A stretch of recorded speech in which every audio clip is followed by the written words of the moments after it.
नमस्कार दोस्तों, आई स्पैंड में आपका स्वागत है। मैं उत्कर सिंह।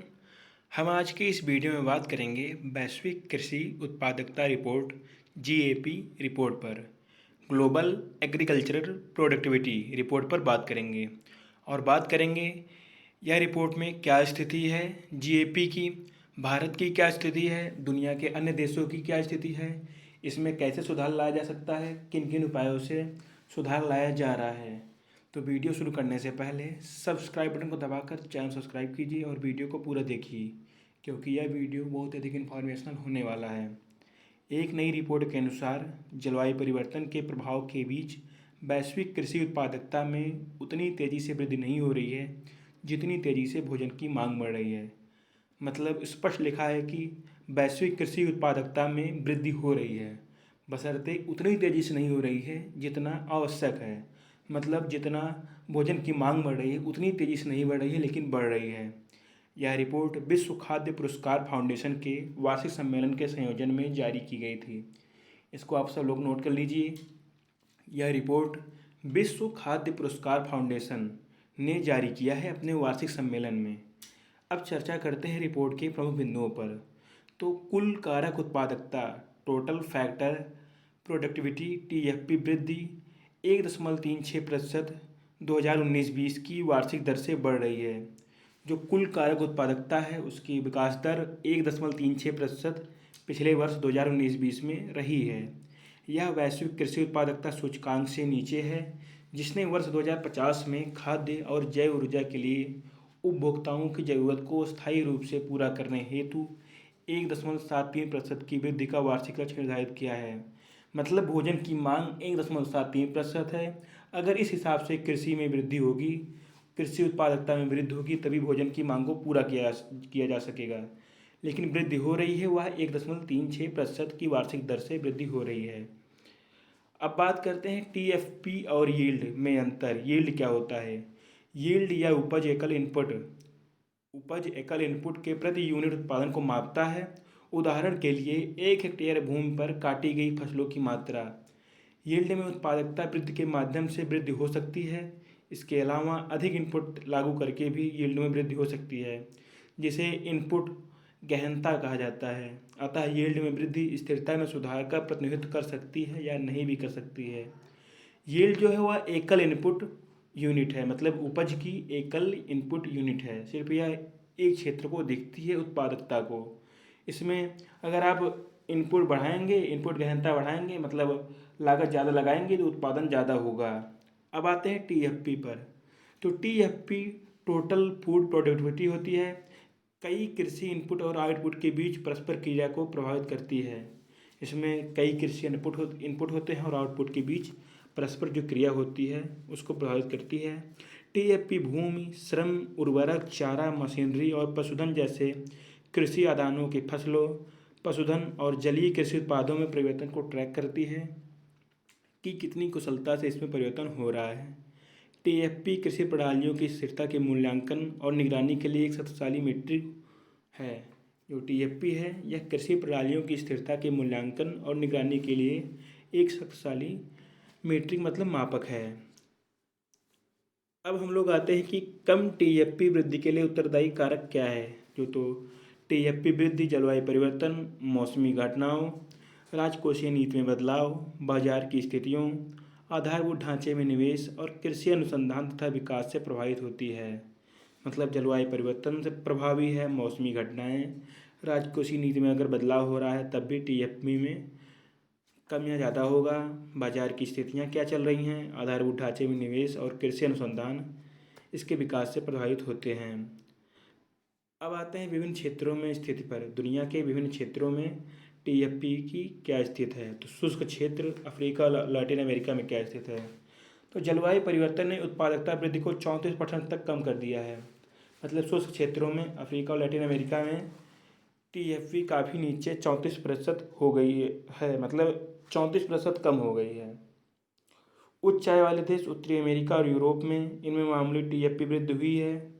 मध्यम आय वाले देश भारत, चीन, ब्राज़ील और तत्कालीन सोवियत गणराज्य मतलब ब्रिक्स देशों में, इन देशों में मजबूत टीएफपी विकास दर है। निम्न आय वाले देश उप सहारा अफ्रीका टीएफपी प्रतिवर्ष 0.31% घट रही है। सबसे बुरी हालत शुष्क अफ्रीका में है, शुष्क क्षेत्र अफ्रीका और लैटिन अमेरिका में है, जहाँ 34% की घटोतरी हो रही, मतलब वहाँ पे 34% घट रहा है। उसके बाद उप सहारा अफ्रीका में भी 0.31% घट रहा है। सबसे अच्छी स्थिति ब्रिक्स देशों में है, जो विकासशील देश हैं या मध्यम आय वाले देश, भारत, चीन, ब्राज़ील और सोवियत गणराज्य हैं।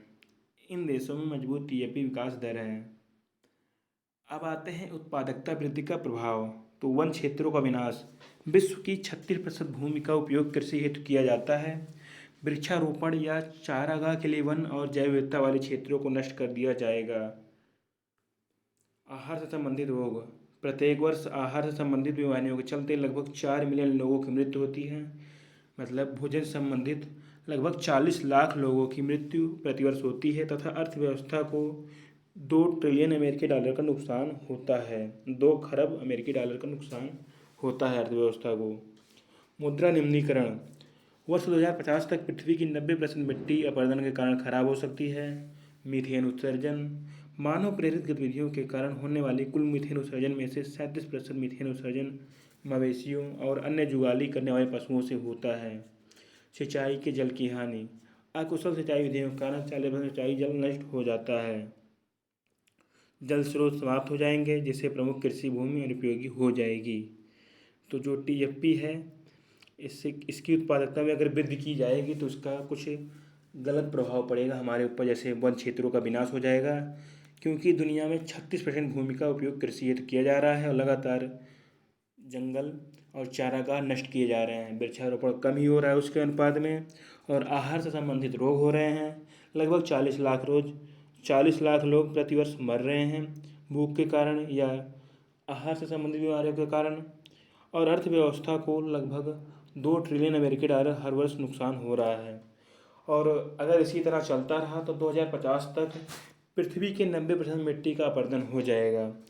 और लगातार पशुओं की संख्या बढ़ने से मीथेन में उत्सर्जन बढ़ रहा है, क्योंकि 37% मीथेन पृथ्वी पर पशु या मवेशी या जुगाली करने वाले या पागुर करने वाले जंतुओं से होता है। सिंचाई के जल में हानि होगी। अकुशल सिंचाई पद्धति से 40% सिंचाई जल नष्ट हो जाता है और जल स्रोत समाप्त हो जाएंगे, जिससे प्रमुख कृषि भूमि अनुपयोगी हो जाएगी। अब हम लोग आते हैं सुझाव पे। तो कृषि अनुसंधान और विकास में निवेश करना होगा। विज्ञान और सूचना आधारित प्रौद्योगिकियों को अपनाना होगा। परिवहन, सूचना और वित्त के लिए बुनियादी ढांचे में सुधार किया जाएगा। सतत कृषि आर्थिक विकास और बेहतर पोषण के लिए साझेदारी विकसित करना होगा। स्थानीय, क्षेत्रीय एवं वैश्विक व्यापार का विस्तार और सुधार होगा। फसल की कटाई के बाद होने वाले नुकसान और खाद्यान्नों की बर्बादी को कम करना होगा। हम लोग आते हैं भारतीय परिदृश्य पर। टीएफपी का भारत पर क्या प्रभाव पड़ा है। तो मजबूत टीएफपी वृद्धि हुई भारत में। भारत ने इस सदी में मजबूत टीएफपी और उत्पादन वृद्धि देखी है। सबसे नवीनतम डेटा 2.81% की औसत वार्षिक टीएफपी वृद्धि दर और 3.17% की उत्पादन वृद्धि 2010-19 को दर्शाती है। मतलब जहां दुनिया में 1.36% की वृद्धि हो रही है, औसतन भारत में 2.81%, लगभग दुगने से ज़्यादा तीव्र गति से वृद्धि हो रही है। जलवायु परिवर्तन का प्रभाव। सदी के अंत तक भारत में ग्रीष्म ऋतु का औसत तापमान 5 डिग्री सेंटीग्रेड तक बढ़ सकता है।